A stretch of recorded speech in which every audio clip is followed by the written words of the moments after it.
Hi guys, welcome back to my YouTube channel. My name is Princess Janet, as you all know, and today I'm going to be talking about school life in the UK. Some of the things that you should expect so that you will not be disappointed. Some of the things you expect as a student in the UK while studying. Stay tuned.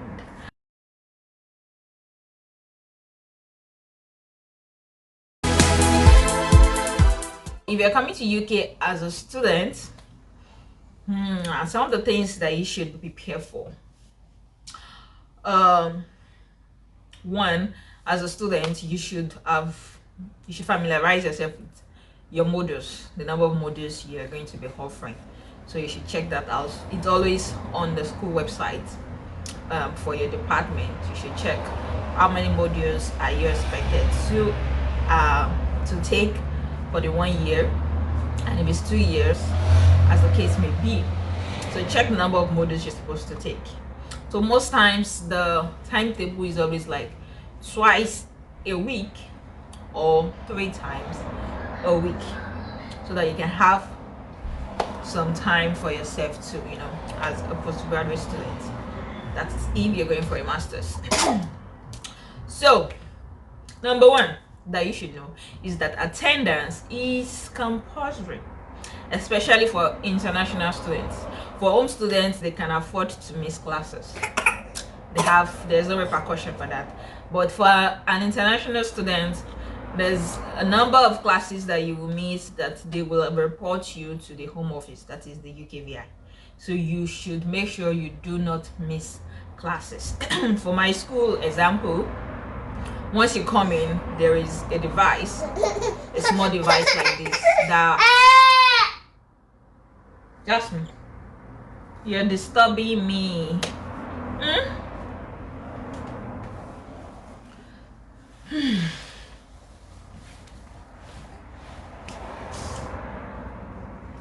So let them see your face.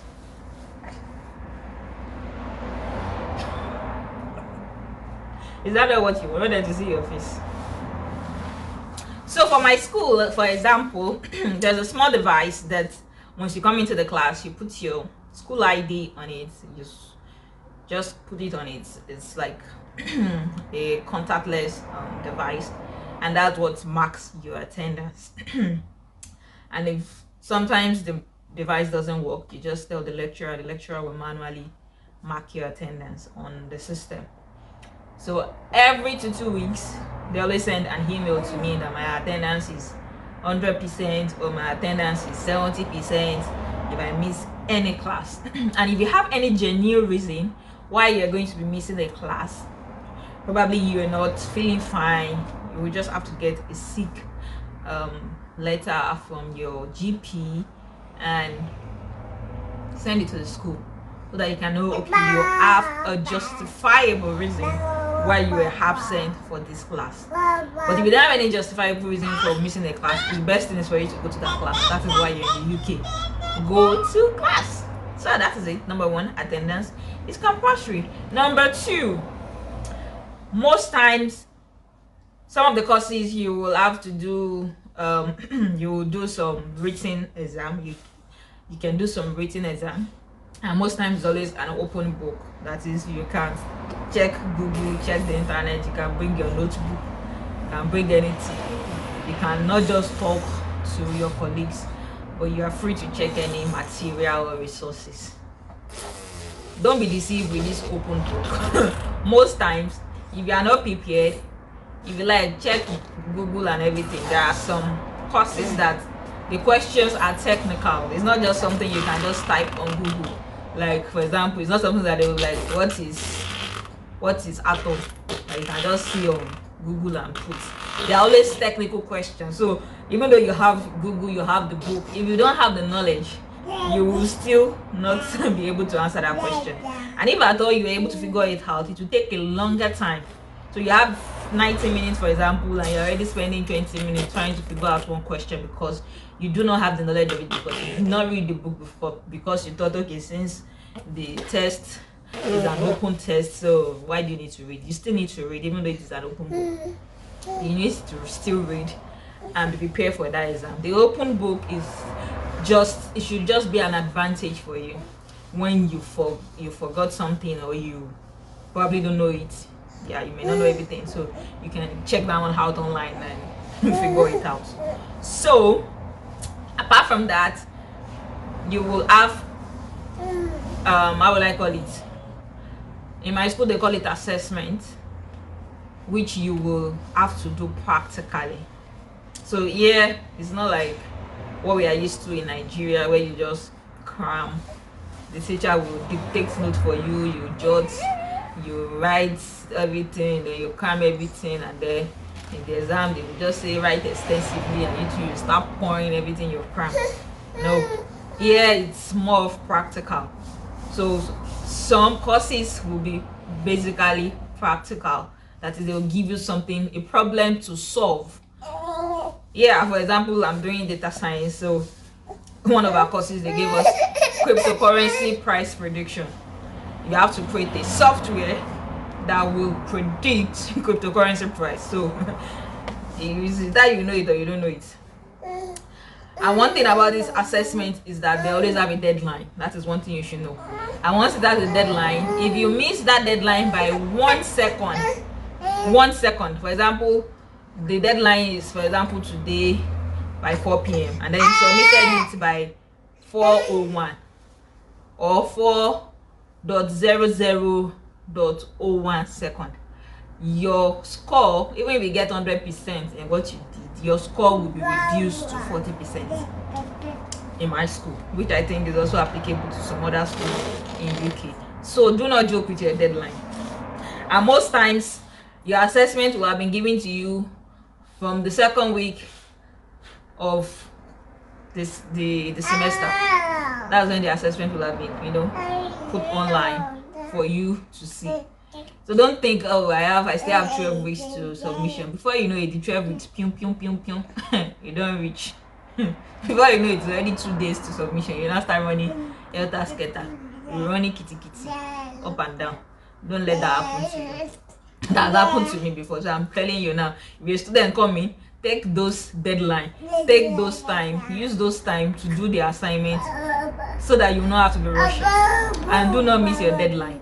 Don't miss it at all. But then if you have genuine reasons why you will not be able to submit your assessment at the time, at the deadline, you can apply for what they call extenuating circumstances. That's what they call it in my school. I don't know what if it's also the same with other schools. So you apply for that and they give you 1 week grace, like a 1 week extension. So for example, you're hospitalized,